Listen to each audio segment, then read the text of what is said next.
നേരത്തെ പൂർത്തിയാക്കാൻ പറ്റാതിരുന്ന വാർത്തയിലേക്കാണ്. എറണാകുളം മൂഴിക്കുളത്ത് 4 വയസ്സുകാരിയെ പുഴയിലെറിഞ്ഞു കൊന്ന കേസിൽ സന്ധ്യയുടെ കുടുംബത്തിന്റെ പങ്ക് അന്വേഷിക്കണമെന്ന് അച്ഛൻ സുഭാഷ് ആവശ്യപ്പെട്ടിരിക്കുകയാണ്. സന്ധ്യ പതിവായി സ്വന്തം വീട്ടിൽ നിന്ന് പണം വാങ്ങിയിരുന്നുവെന്നും ഇതെന്ത് ചെയ്തുവെന്നും അറിയില്ലെന്നാണ് സുഭാഷ് പറയുന്നത്. വിവരങ്ങളുമായി സൈഫുന്നീസ അലിയാരാണ് നമുക്കൊപ്പം ചേരുന്നത്. സൈഫുന്നീസ, സുഭാഷിന്റെ വാക്കുകൾ കേട്ടിരിക്കുന്നു.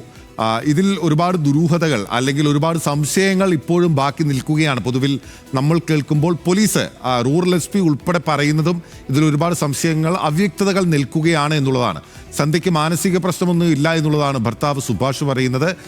കുടുംബവും അങ്ങനെ തന്നെയാണ് പറയുന്നത്. മകൾക്ക് എന്തെങ്കിലും മാനസിക പ്രശ്നങ്ങൾ ഉള്ളതായി അറിയില്ല എന്നുള്ളത് നാട്ടുകാരും പറയുന്നു.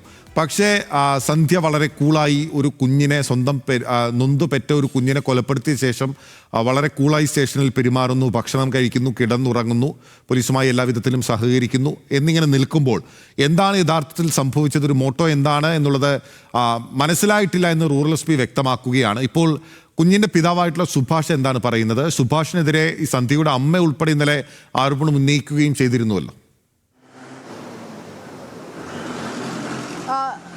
ബിനിൽ, ഈ സുഭാഷിന്റെ വാക്കുകളിലും പറയുന്നത് ഈ സന്ധ്യ എന്തിനാണ് മകൾ കല്യാണിയെ കൊലപ്പെടുത്തിയതെന്ന് തനിക്ക് മനസ്സിലാകുന്നില്ല എന്നുള്ളതാണ്. കാരണം അന്ന് രാവിലെ 8:30-ക്കാണ് താൻ ജോലിക്കായി വീട്ടിൽ നിന്ന് പോകുന്നത്.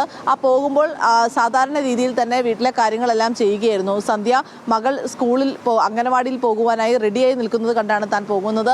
അതിനുശേഷം വൈകിട്ട് വീട്ടിലെത്തിയപ്പോഴാണ് ഇങ്ങനെ മകൾ വീട്ടിലില്ല, ഭാര്യയും വീട്ടിലില്ല, കടയിൽ പോയതാകും എന്നാണ് താൻ വിചാരിച്ചിരുന്നത്. പക്ഷെ പിന്നീട് കാണാതായപ്പോൾ ഈ സന്ധ്യയുടെ വീട്ടിലേക്ക് വിളിക്കുന്നത്.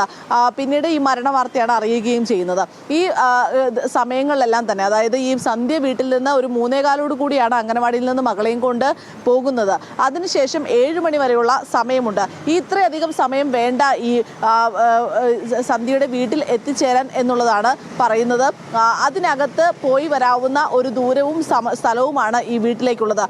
ഈ സുഭാഷിന്റെ സംശയം, ഒന്നുകിൽ സന്ധ്യ ഈ കുഞ്ഞിനെയും കൊണ്ട് ആദ്യം സന്ധ്യയുടെ വീട്ടിൽ പോയിട്ടുണ്ടാകും, അവിടെ അമ്മയും സഹോദരിയും പറഞ്ഞ എന്തെങ്കിലും കാരണത്താൽ ആകാം മകളെ കൊലപ്പെടുത്തിയത് എന്നാണ് ഇപ്പോഴും സുഭാഷ് സംശയിക്കുന്നത്. അതായത് അതല്ലാതെ ഒരു പ്രേരണ, വീട്ടിൽ അങ്ങനെ ഒരു പ്രശ്നങ്ങളോ വഴക്കോ ഒന്നും അന്ന് ഉണ്ടായിരുന്നില്ല. തൊട്ടടുത്തെല്ലാം വീടുകളുള്ള സ്ഥലമാണ്. ചെറിയൊരു ശബ്ദം ഉണ്ടായാൽ പോലും അയൽപ്പക്കത്തുള്ളവർക്കൊക്കെ കേൾക്കാൻ കഴിയും. അന്ന് അങ്ങനെ ഒരു സംശയകരമായ രീതിയിൽ ഒന്നും തന്നെ അവിടെ ഉണ്ടാവുകയും ചെയ്തിട്ടില്ല. സ്ഥിരമായി സന്ധ്യ വീട്ടിൽ നിന്ന് പണം വാങ്ങാറുണ്ടായിരുന്നു. കഴിഞ്ഞ ഒരു 1.5 മാസം മുമ്പ് മകളെ ടോർച്ച് വെച്ച് അടിച്ച ഒരു വിഷയത്തിൽ സന്ധ്യയുടെ അമ്മ ഇവരുടെ വീട്ടിൽ പ്രശ്നപരിഹാരത്തിന് വരികയും അപ്പോൾ പറയുകയും ചെയ്ത കാര്യം, സന്ധ്യ പതിവായി വീട്ടിൽ നിന്ന് പണം വാങ്ങുന്നുണ്ട്, 1 ലക്ഷം രൂപയോളം ഈ വീട്ടിൽ നിന്ന് മേടിച്ചിട്ടുണ്ട് എന്നുള്ളതാണ്. പക്ഷേ ഇതിനെക്കുറിച്ചൊന്നും അറിയില്ല എന്നാണ് സുഭാഷ് പറയുന്നത്. ഈ സന്ധ്യയുടെ അമ്മ പറഞ്ഞപ്പോഴാണ് ഇത്രയധികം രൂപ ഈ ഭാര്യ വീട്ടിൽ നിന്ന് വാങ്ങിക്കൊണ്ട് വന്നിട്ടുണ്ട് എന്നുള്ളത്. ഇത് തനിക്ക് തരാനാണെന്നായിരിക്കും അവിടെ പറഞ്ഞിട്ടുണ്ടാവും. പക്ഷേ ഇവിടെ വീട്ടിൽ അതുമായി ബന്ധപ്പെട്ട 1 രൂപ പോലും ചെലവഴിച്ചിട്ടില്ല. സന്ധ്യയുടെ 1-2 ആഭരണം മാത്രമാണ് താൻ എടുത്തിട്ടുള്ളത്. പക്ഷേ താൻ അറിയാതെ മറ്റു പല ആഭരണങ്ങളും സന്ധ്യ വിൽക്കുകയോ പണയം വിൽക്കുകയോ ചെയ്തിട്ടുണ്ട്. ഈ പണമെല്ലാം എന്താണ് ചെയ്യുന്നതെന്നും തനിക്ക് അറിയില്ല എന്നുള്ളതാണ് സുഭാഷ് പറയുന്നത്. ഈ മാനസിക പ്രശ്നങ്ങൾ ഒന്നും ഇല്ല എന്നാണ് വിവാഹത്തിന് മുമ്പും വിവാഹത്തിന് ശേഷവും പലതവണ പ്രശ്നങ്ങൾ ഉണ്ടായപ്പോഴൊക്കെ സന്ധ്യയുടെ കുടുംബം പറഞ്ഞത്. പക്ഷേ ഇപ്പോൾ ഈ സന്ധ്യയ്ക്ക് മാനസിക പ്രശ്നമുണ്ട്, മകൾക്ക് ചില പ്രശ്നങ്ങളുണ്ട് എന്നൊക്കെ ഈ കുടുംബമൊക്കെ പറയുന്നത് കേസിൽ നിന്ന് രക്ഷപ്പെടാനുള്ള ശ്രമത്തിന്റെ ഭാഗമായാണെന്നാണ് സുഭാഷ് പറയുന്നത്. അങ്ങനെയെങ്കിൽ നിയമ നടപടിയുമായി മുന്നോട്ട് പോകും. ഇന്നും സുഭാഷിന്റെ വീട്ടിൽ പോലീസ് എത്തിയിട്ടുണ്ട്. ഈ പുത്തൻകുരിശ് പോലീസ് സ്റ്റേഷനിലെ പോലീസുകാരാണ് വിവരങ്ങൾ ചോദിച്ചറിയാൻ എത്തിയിരിക്കുന്നത്. കൂടുതൽ വിശദമായ ചോദ്യം ചെയ്യലിനായി ചേന്ദമംഗലം പോലീസ് സ്റ്റേഷനിലേക്ക് അടുത്ത ദിവസം പോകേണ്ടി വരുമെന്നും അറിയിച്ചിട്ടുണ്ട്. എന്തായാലും അന്വേഷണവുമായി പൂർണ്ണമായും സഹകരിക്കും. ഈ കൊലപാതകത്തിന് പിന്നിലെ കാരണം അറിയണമെന്നുള്ള തീരുമാനത്തിൽ തന്നെയാണ് സുഭാഷ് ഉള്ളത്.